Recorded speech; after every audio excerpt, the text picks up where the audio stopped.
মধ্যপ্রাচ্যে আবারও সংঘাতের আগুন জ্বলে উঠেছে। কয়েকদিনের তুলনামূলক শান্ত পরিস্থিতির পর যুক্তরাষ্ট্র ইরানের বিভিন্ন সামরিক লক্ষ্যবস্তুতে ব্যাপক বিমান হামলা চালিয়েছে। মার্কিন সেন্ট্রাল কমান্ড বা সেন্টকম জানিয়েছে, ইরানের সাম্প্রতিক ক্ষেপণাস্ত্র হামলার জবাব হিসেবেই এই অভিযান পরিচালনা করা হয়েছে। মার্কিন সামরিক বাহিনীর দাবি, অভিযানে ইসলামিক রেভলিউশনারি গার্ড কর্পস বা IRGCর একাধিক কমান্ড সেন্টার, ক্ষেপণাস্ত্র ও ড্রোন স্থাপনা, উপকূলীয় প্রতিরক্ষা ব্যবস্থা এবং সামুদ্রিক সামরিক সক্ষমতা লক্ষ্য করা হয়েছে। সেন্টকমের ভাষ্য অনুযায়ী এটি ছিল সাম্প্রতিক সময়ের অন্যতম বড় পাল্টা সামরিক অভিযান। এই হামলার আগে ইরান অভিযোগ করেছিল যে তারা জর্ডানে অবস্থিত একটি মার্কিন ঘাঁটির দিকে ক্ষেপণাস্ত্র নিক্ষেপ করেছে। মার্কিন পক্ষের দাবি, ওই হামলায় নিক্ষেপ করা সব ক্ষেপণাস্ত্রই প্রতিহত করা হয়েছে এবং এরপরই পাল্টা অভিযান চালানো হয়। ইরানের রাষ্ট্রীয় গণমাধ্যম জানিয়েছে, দেশটির দক্ষিণাঞ্চলের ক্যাশম দ্বীপ এবং আবাদান সহ কয়েকটি এলাকায় বিস্ফোরণের ঘটনা ঘটেছে।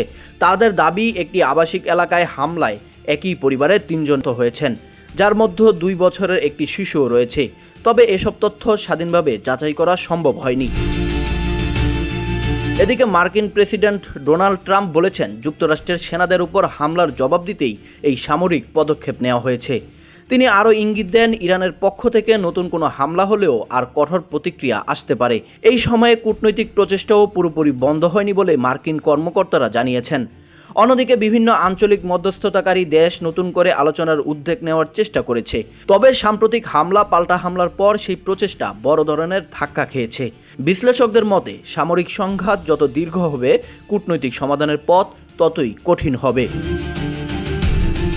এই সংঘাতের প্রভাব শুধু যুদ্ধক্ষেত্রেই সীমাবদ্ধ নয়। পারস্য উপসাগর ও হরমুজ প্রণালীকে ঘিরে অনিশ্চয়তা বাড়ায় আন্তর্জাতিক জ্বালানি বাজারেও উদ্বেগ তৈরি হয়েছে।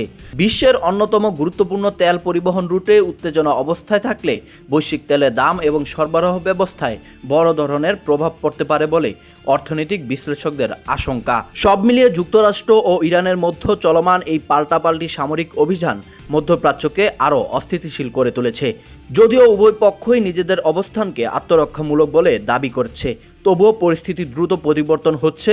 আন্তর্জাতিক মহল এখনও নজর রাখছে, সংঘাত আরও বিস্তৃত হবে নাকি কূটনৈতিক আলোচনার মাধ্যমে নতুন করে উত্তেজনা কমানোর পথ তৈরি করবে।